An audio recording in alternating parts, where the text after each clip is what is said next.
All right, let's get right into it. Google just unleashed a tidal wave of AI updates, and I gotta tell you, this is way more than just a list of new gadgets and features. What we're really looking at here is a complete rewiring of Google's entire strategy. And honestly, this quote right here, it absolutely nails it. We're not talking about a few new apps being launched here and there. Nope. This is a single, unified plan to embed one powerful AI brain into the very DNA of every single thing Google does. It's a massive, all-at-once kind of move. So, to really get what they're doing, you first have to meet the new brain behind this whole operation. This is the engine that's making everything else possible. Say hello to Gemini. Now, Google is calling this its most intelligent and capable model, period. Think of it as their new flagship, their star player, built to take on the best of the best. It's not just about understanding text. It was built from the ground up to understand images, audio, video, the whole shebang. That puts it squarely in competition with the heavy hitters like GPT-4. Now, what's really wild is the sheer scale of this rollout.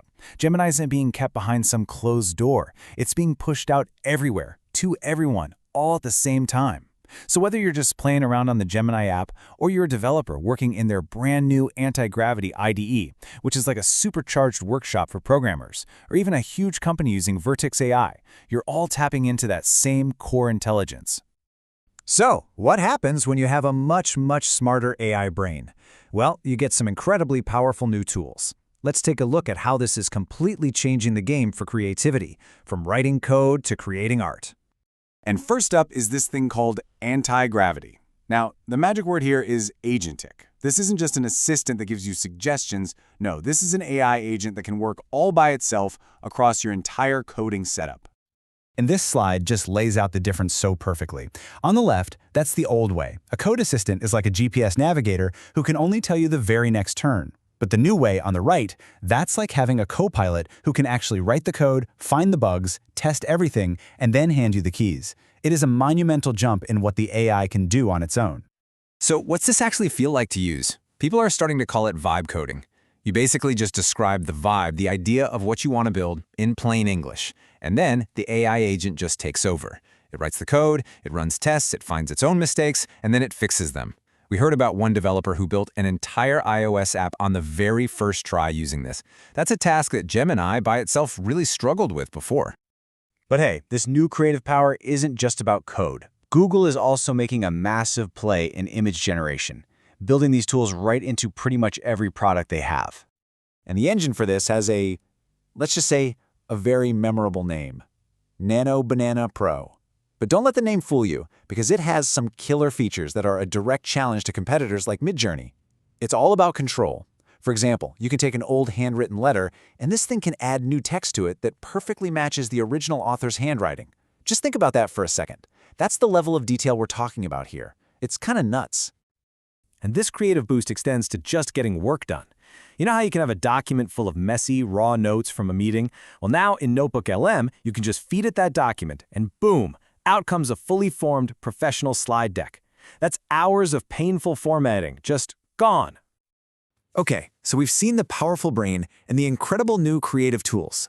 Now let's talk about how all this tech is quietly starting to weave itself into the apps and services you use every single day, becoming an invisible layer of help.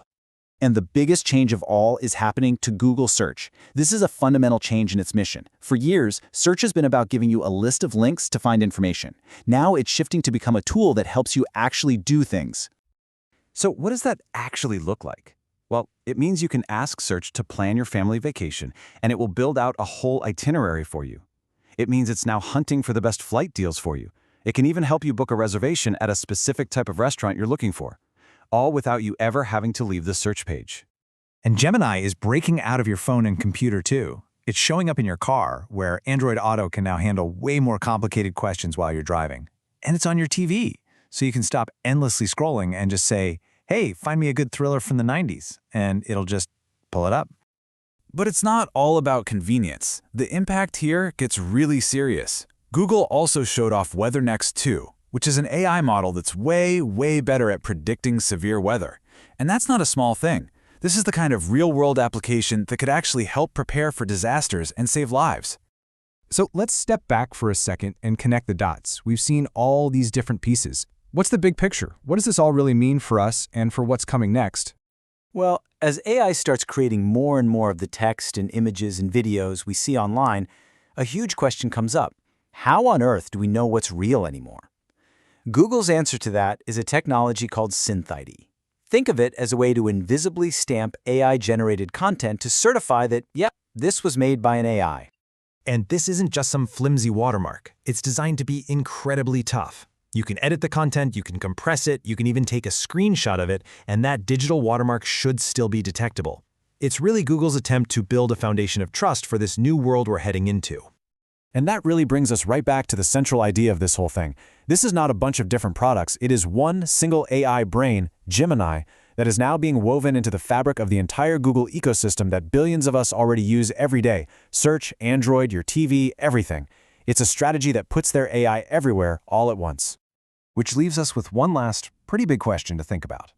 As this incredibly powerful AI becomes this silent, invisible, helpful partner in almost everything we do, from planning our vacations to answering our questions, are we actually ready for a world where so many of our choices are being guided and shaped by a single unified intelligence?